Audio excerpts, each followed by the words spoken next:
Mradi wa ujenzi wa barabara ya Rwanda Idiwili kwa kiwango cha lami yenye urefu wa kilomita 20 ni moja ya mikakati ya serikali kuhakikisha maendeleo ya kiuchumi, kijamii na katika mkoa wa Songwe na maeneo jirani kwa kuboresha mtandao wa barabara ili kuongeza ufanisi katika sekta ya usafirishaji.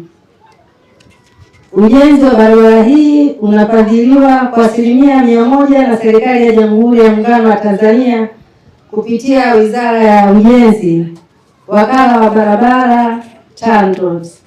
Muda wa utekelezaji wa mradi huu ni miezi 12.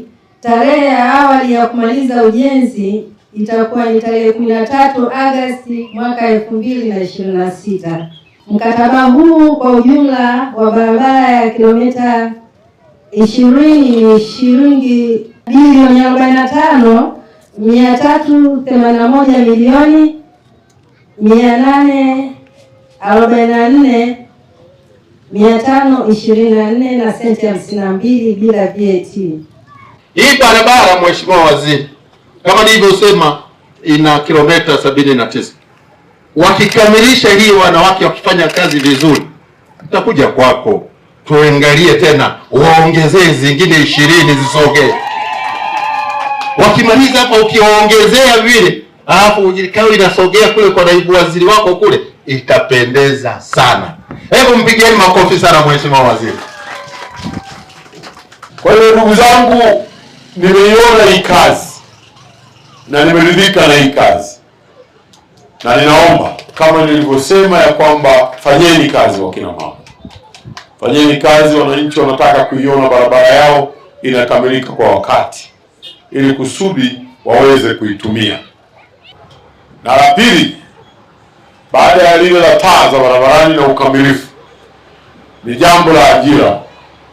Nimefurahi sana kwamba mnatoa ajira kwa vijana wa hapa. Naomba hilo msilifanyie mchezo kabisa. Kama wako vijana wenye kuweza kufanya kazi, lazima wapewe kazi za kufanya. Ni muhimu sana, na wakimaliza kufanya zile kazi, ni muhimu muwape cheti, certificates za kwamba walifanya hizo kazi, ili kazi zingine zinapokuja wawe wanajulikana kwamba hawa ni wataalamu. Na meneja wa mkoa huu wa Songwe na jirani yako mkoa wa Mbeya, na kwa cheni wakina mama hawa, hakikisheni mnawasimamia, hakuna makosa madogo ili barabara ikimbie katika ujenzi wake.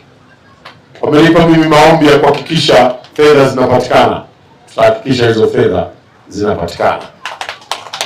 Na Rais Samia amenipa maelekezo, kila mahala ambako barabara zinatengenezwa hivi sasa, ukamilifu wa barabara ule ni pamoja na kuwekwa kwa taa za barabarani.